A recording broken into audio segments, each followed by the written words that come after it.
Hello दोस्तों, welcome back to my channel. अगर आपने अभी तक मेरे चैनल को सब्सक्राइब नहीं किया है तो प्लीज जल्दी से मेरे चैनल को सब्सक्राइब कर दें। आज कंपनी के अंदर इन्वेस्टर्स की तरफ से दो आदमी आते हैं जो सभी वर्कर्स को कहने लगते हैं कि जब तक तुम लोग फेज 3 स्टार्ट नहीं करोगे तो रोजाना हम लोग एक एम्प्लॉय को काम से निकाल देंगे। एक वर्कर आगे आते हुए कहने लगती है कि अभी तो फेज 2 के स्टैंडर्ड्स हमने सेट नहीं किए हैं, तो भला हम फेज 3 कैसे स्टार्ट कर सकते हैं। ऐसा करके आपको ही ज्यादा नुकसान उठाना पड़ेगा। यह आदमी कहने लगता है कि हमने बहुत सोच लिया है, अब चॉइस तुम लोगों के पास है, या तुम लोगों को फेज 3 स्टार्ट करना है या अपनी नौकरी गंवानी है। यहाँ पर येंजी आ जाता है और इस आदमी से कहने लगता है कि तुम कौन होते हो एम्प्लॉयज को निकालने वाले। यह आदमी कहता है ये कंपनी मेरी है और मैं जिसको चाहे फायर कर सकता हूँ। येंजी कहता है कि एम्प्लॉयज को निकालने की कोई जरूरत नहीं है, मैं ही ये कंपनी छोड़ देता हूँ। सारे वर्कर्स कहना शुरू हो जाते हैं कि सर आप क्यों जा रहे हैं। तो ये आदमी कहने लगता है कि तुम्हें क्या लगता है कि इस तरह से तुम मुझे धमका सकते हो। सभी एम्प्लॉयज कह रहे होते हैं कि अगर येंजी यहाँ पर काम नहीं करेगा तो हमें भी यहाँ पर काम नहीं करना है। तो येंजी इन सब से कहता है कि हम लोगों ने इतनी मेहनत करके इस इंस्टीट्यूट को खड़ा किया है, इसलिए मैं तुम लोगों के ख्वाब को किसी और की वजह से टूटने नहीं दूंगा। ये आदमी कहता है कि तुम्हारे पास सोचने के लिए सिर्फ 3 दिन है, अब ये तुम्हारे फैसले पर ही डिपेंड करेगा कि ये इंस्टीट्यूट किस तरह से चलेगा। अब येंजी ये मसला यांग के साथ डिस्कस कर रहा होता है तो वो इसको बताता है कि इन्वेस्टर्स ने ये फैसला कर लिया है कि जब तक तुम फेज 3 स्टार्ट करने के लिए नहीं मानोगे तो हमारे इंस्टीट्यूट को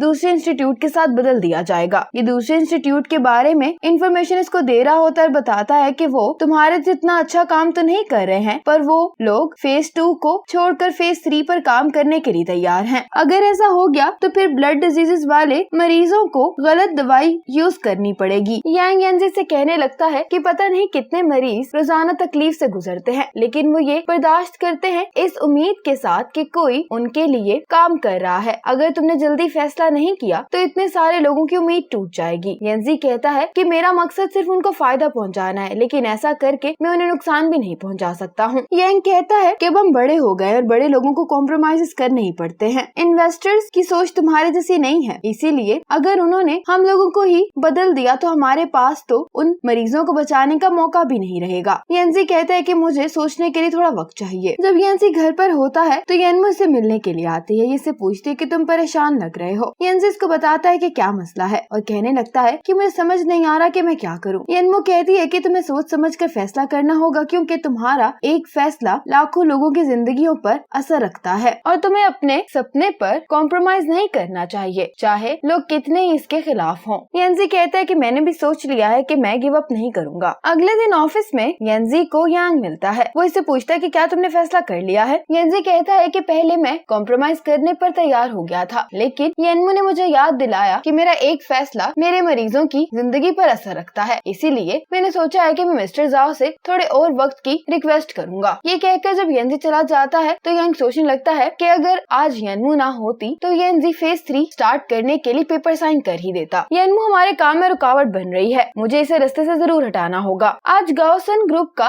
एनुअल गाला होता है। ये वही ग्रुप है जिसने येंजी के इंस्टीट्यूट में इन्वेस्टमेंट की हुई है। यहाँ पर सीईओ भी अपनी मैनेजर के साथ आई होती है। इनके यहाँ पर आज आने का मकसद अपनी कंपनी के लिए इन्वेस्टर ढूंढना होता है। येंजी मिस्टर जाओ से कहता है कि मैं आपसे आखिरी दफा वाली बात के लिए माफी मांगना चाहता हूँ। ये चीयर्स करने के लिए अपना वाइन का ग्लास आगे बढ़ाता है तो मिस्टर जाओ कहते हैं कि मैं तुम्हारे से ड्रिंक नहीं करूंगा क्योंकि तुम मेरे फैसलों को नहीं मानते हो। येंजी कहने लगता है कि आपको अपने फैसले पर दोबारा सोचना चाहिए, क्योंकि हम साइंस में इस फेज 2 को नजरअंदाज नहीं कर सकते हैं, क्योंकि ऐसा करने से हम कई मरीजों की जान खतरे में डाल देंगे। येंजी ने ये रिक्वेस्ट बहुत ही धीमे लहजे में की होती है। मिस्टर जाओ कहते हैं कि ठीक है, मैं इसके बारे में दोबारा सोचूंगा। मिस्टर जाओ ऐसा कहते हुए वाइन अपने जूतों पर गिरा लेते हैं। मिस्टर जाओ का मैनेजर इनके जूते साफ करने ही वाला होता है, लेकिन मिस्टर जाओ इनडायरेक्टली येंजी से ऐसा करने के लिए कहते हैं। येंजी अब टिश्यू से मिस्टर जाओ के जूते साफ ही करने वाला होता है तो मिस्टर जाओ कहता है कि टिश्यू से नहीं साफ करवाने मुझे अपने जूते। येंजी को गुस्सा तो बहुत आ रहा होता है, लेकिन ये अपने ऊपर काबू करके अपनी शर्ट से मिस्टर जाओ के जूते साफ करने ही वाला होता है कि इतने में यहाँ पर येनमू आकर मिस्टर जाओ के जूतों पर पानी फेंक देती है और कहती है कि मैंने आज ज्यादा ही ड्रंक कर लिया, इसलिए मुझे माफ करना। मिस्टर जाओ से पूछते हैं कि तुम कौन हो। येनमू यहाँ पर ऊंची सारी सभी लोगों की तवज्जो इकट्ठी करती है और कहती है कि ये मिस्टर जाओ है जो कि ब्लड डिजीज की रिसर्च के लिए बहुत पैसे खर्च करते हैं, बदले में इन्हें कुछ भी नहीं चाहिए सिवाय इसके कि पेशेंट्स ठीक हो जाएं। फिर ये बहुत बहुत ही एक्साइटेड वे में येंजी को देखकर कहती है कि आप हैं प्रोफेसर येंजी जिनके लिए बाकी कंपनीज लड़ रही हैं कि वो आपको अपनी कंपनी में हायर कर लें। फिर ये मिस्टर जाओ से कहती है कि आप तो बहुत ही होशियार हैं कि आपने इतने काबिल प्रोफेसर को अपनी कंपनी में रखा हुआ है। येनमो कहती है कि मैंने आप दोनों को आज देख लिया इसलिए मैं बहुत ज्यादा एक्साइटेड हूँ, तो क्यों ना हम पिक्चर लेते हैं। ये मिस्टर जाओ के पास तस्वीर लेने के लिए जाती है तो ये अपना हाथ पीछे कर रहे होते, तो येनमो मिस्टर जाओ से कहती है कि आपको बहुत सारे लोग देख रहे हैं और अगर मैंने यहाँ पर ये चलाना शुरू कर दिया कि येंजी को किसी और इंस्टीट्यूट में जॉब चाहिए है तो यहाँ पर जितने भी इंस्टीट्यूट के इन्वेस्टर आए हुए हैं ना वो उसको हायर कर लेंगे। मिस्टर जाओ का रवैया साथ ही बदल जाता है। फिर ये येंजी को बुलाता है, क्या मिलकर पिक्चर लेते हैं। तस्वीर लेने के बाद येनमो सबसे कहती है कि हम इन दोनों को लॉन्ग पार्टनरशिप विश करते हैं। अब येंजी येनमो को यहाँ से लेकर चला जाता है। यांग मिस्टर जाओ से कहता है कि मैं आपके लिए प्लान लेकर आया हूँ, मैं आपके लिए दूसरा रिसर्चर हायर कर देता हूँ जो फेज 3 पर काम शुरू कर देगा, लेकिन आप इसके बारे में येंजी को नहीं बताएंगे और उसके सामने ऐसा ही बर्ताव करेंगे कि सिर्फ येंजी ही अपना काम कर रहा है। मिस्टर जाओ को ये आइडिया काफी पसंद आता है। येंजी अब येनमो को जब बाहर लेकर आता तो इसको कहता है कि तुम्हारी मदद का शुक्रिया, लेकिन तुम्हें इस तरह के आदमी के साथ अपना वक्त जाया नहीं करना चाहिए। येनमो कहती है कि तुम्हें इस तरह के मतलबी आदमी को डील करना ही नहीं आता, उसे अपनी शोहरत की बहुत परवाह है, इसलिए तुम्हें उसको थोड़ा सा बेइज्जत करना चाहिए था ताकि वो भी तुम्हारे साथ इस तरह का बर्ताव ना करता। तुम्हें तो ये सब करना नहीं आता इसलिए मैंने ये तुम्हारे लिए किया है। येंजी इस बात पर हैरान होकर कहने लगता है कि क्या तुमने ये मेरे लिए किया है। येनमो फिर अपनी बात बदलते हुए कहने लगती है कि हाँ बस मैं तो तुम्हारी ऐसे ही मदद कर रही थी। ये अपनी बात कह ही रही होती है कि येंजी इसको हक कर लेता है। सीयू को कोई भी इन्वेस्टर नहीं मिला होता तो ये साइड पर आ जाती है। यहाँ पर ये तारे देखकर सोचने लगती है कि ना मेरा बिजनेस सही से चल रहा है और ना ही मेरे पास कोई ऐसा है जो मेरा ख्याल रख सके। यहाँ पर ये एक टूटता हुआ तारा देखती है और फिर ये जल्दी से विश करती है कि मेरी कंपनी का इन्वेस्टर मिल जाए और मुझे एक अच्छा सा बॉयफ्रेंड भी। ये जैसे ही विश मांग कर आंखें खोलती है तो सामने ओ खड़ा होता है। सीयू सोचने लगती है कि क्या मेरी विश इतनी जल्दी कबूल हो गई है। ओ अपने कंप्यूटर के जरिए से देख लेता है कि सीयू का मूड अच्छा नहीं है तो ये इसको हक कर लेता है। सीयू कहती है कि तुम्हें कैसे पता चला कि मेरा मूड अच्छा नहीं है, तो ओ कहता है कि मुझे तुम्हें देखकर ही पता चल गया था कि तुम्हें किसी की इस टाइम पर जरूरत है। ओ जब घर पर होता है तो ये बहुत मुस्कुरा रहा होता है। येनमो इसके पास आकर बैठती है तो इसे कहता है कि तुम ये मुझसे क्यों नहीं पूछती कि मैं आज क्यों मुस्कुरा रहा हूँ। येनमो कहती है कि क्यों मुस्कुरा रहे हो, तो ओ कहता है कि मेरा आज एक दोस्त बन गया है। येनमो हंसते हुए कहती है कि दोस्त तो सिर्फ इंसानों के होते हैं, भला एक रोबोट का कैसे दोस्त हो सकता है। ओ कहता है कि ऐसा हो गया है, सीयू मेरी दोस्त है। येनमो कहती है कि तुम्हारे पास दिल नहीं है बल्कि तुम्हारे अंदर सिर्फ एक मशीन है। ओ कहता है कि तुम्हें रोबोट्स को भी इतना हल्का नहीं लेना चाहिए। येनमो कहती है कि ठीक है, कल से तुम्हें मेरा पीछा करने की जरूरत नहीं है, तुम अपना वक्त सीयू के साथ गुजार सकते हो। आज सीयू जहाँ भी जा रही होती तो ओ इसका पीछा कर रहा होता है। सीयू रुककर इसे देखने लगती है तो ओ इसका हाथ पकड़ के कहता है कि आज से मैं तुम्हारा अच्छा दोस्त हूँ, इसीलिए मैं हर वक्त तुम्हारे साथ रहा करूंगा। लेकिन ये सुनकर सीयू यहाँ से भागने लगती है। सीयू मदद के लिए चला रही होती तो यहाँ पर इसको अपनी मैनेजर मिल जाती है। ये कहती है कि मेरे घर का डोर लॉक चेंज करवा दो। ये कहने लगती है कि ऐसा क्यों, तो इसको बताती है कि ओ आज मेरे घर का कोड खोलकर अंदर आ गया था। इसकी ये बात सुनकर ये हंसने लगती है। मैनेजर बताती है कि मुझे एक इन्वेस्टर की कॉल आई है, वो हमसे मिलने के लिए आ रहे हैं। ओ सीयू से कहता है कि मैं भी तुम्हारे साथ आऊंगा। इसकी मैनेजर कहती है कि इसको भी आने दो साथ, तो फिर सीयू भी मान जाती है। फिर ये तीनों इन्वेस्टर से मिलने के लिए आ जाते हैं। पहले तो इन्वेस्टर इतनी देर से आता है और फिर जब ये आ जाता है और सीयू इसको अपना बिजनेस प्लान बता रही होती तो ये कहने लगता है कि आज मैं बहुत थक गया हूँ, तो हम पहले ड्रिंक करते हैं, काम की बात बाद में करेंगे। ये इन्वेस्टर बार बार सीयू का ग्लास वाइन से भरे जा रहा होता है। सीयू बहुत मुश्किल से ड्रिंक कर रही होती है और ये देखकर ओ को बिल्कुल भी अच्छा नहीं लग रहा होता। फिर जब इन्वेस्टर सीयू का ग्लास वाइन से भर देता है तो वो कहता है कि मैं तुम्हारे लिए पीऊंगा। इन्वेस्टर ये देखकर कहने लगता है कि अगर तुम सीयू की जगह ड्रिंक करने वाले हो तो फिर तुम्हें थोड़ी सी हैवी ड्रिंक करनी होगी। और फिर ये इतने बड़े ग्लास में बहुत सारी वाइन्स मिक्स करके ओ को पीने के लिए दे देता है। लेकिन ये देखकर सीयू को अच्छा नहीं लग रहा होता है। ओ पीने ही लगा होता तो सीयू कहती है कि रुक जाओ, तुम ये नहीं पियोगे। सीयू उठती है और इन्वेस्टर के लिए वाइन डालने लगती है, लेकिन ये जानबूझकर ज्यादा वाइन डाल देती है और ये इन्वेस्टर के कपड़ों पर गिर जाती है। ये और वाइन भी इसके ऊपर फेंकने वाली होती है लेकिन नहीं करती और कहती है कि मेरी कंपनी को इन्वेस्टमेंट की तो जरूरत है, लेकिन तुम्हें क्या लगता है कि तुम हमसे इतनी बदतमीजी करने के बाद अगर हमें पैसे ऑफर करोगे तो हम तुम्हारी इन्वेस्टमेंट कबूल कर लेंगे? ऐसा हरगिज नहीं होगा। ये उसको और भी बहुत सारी बातें सुनाती है और फिर इन दोनों को लेकर यहाँ से चली जाती है। बाहर आने के बाद वो कहता है कि तुम्हारी तबीयत मुझे ठीक नहीं लग रही है तो मैं तुम्हें घर पर छोड़ आता हूँ। लेकिन सीयू कहती है कि फिक्र नहीं करो, मैं अपनी मैनेजर के साथ चली जाऊंगी। वो कहने लगता है कि हर वक्त तुम ऐसे क्यों बर्ताव करती हो जैसे तुम बहुत स्ट्रॉन्ग हो और तुम्हें किसी की भी जरूरत नहीं है, लेकिन तुम मुझे इस दफा अपना ख्याल रखने दो। सीईओ कहती है कि ये माशरा ऐसे ही चलता है, मुझे पैसे इकट्ठे करने के लिए सब कुछ करना पड़ता है। लेकिन खैर छोड़ो, तुम इन बातों को नहीं समझोगे। वो कहता है कि मुझे ये बातें समझ में नहीं आती, लेकिन फिर भी मैं एक अच्छे दोस्त की तरह तुम्हारा साथ जरूर दे सकता हूँ। सीईओ कहती है कि मेरे पास दोस्ती निभाने का भी वक्त नहीं है, क्योंकि मेरी कंपनी इस वक्त खतरे में है। अब तुम मुझे अकेला छोड़कर चले जाओ, वरना मैं तुम्हें बहुत मारूंगी। वो कहता है कि अगर मारने से तुम्हारा स्ट्रेस खत्म होता है तो तुम मुझे मार सकती हो। तुम्हें खुश करने के लिए मैं मार खाने के लिए भी तैयार हूँ। सीईओ उसको कहती है कि अब बस तुम चुप कर जाओ। अब येंजी की लैब में एक शख्स दाखिल होता है जिसने चेहरे पर मास्क लगाया होता है और ये यहाँ से कुछ ब्लड सैंपल्स ले रहा होता है। जब ये ब्लड सैंपल्स लेकर यहाँ से जा रहा होता है तो येंजी की वर्कर इसको देख लेती है और फिर जब ये लैब में जाकर चेक करती है तो ब्लड सैंपल्स गायब हो गए होते हैं। इसी मोमेंट पर एपिसोड 7 खत्म हो जाती है।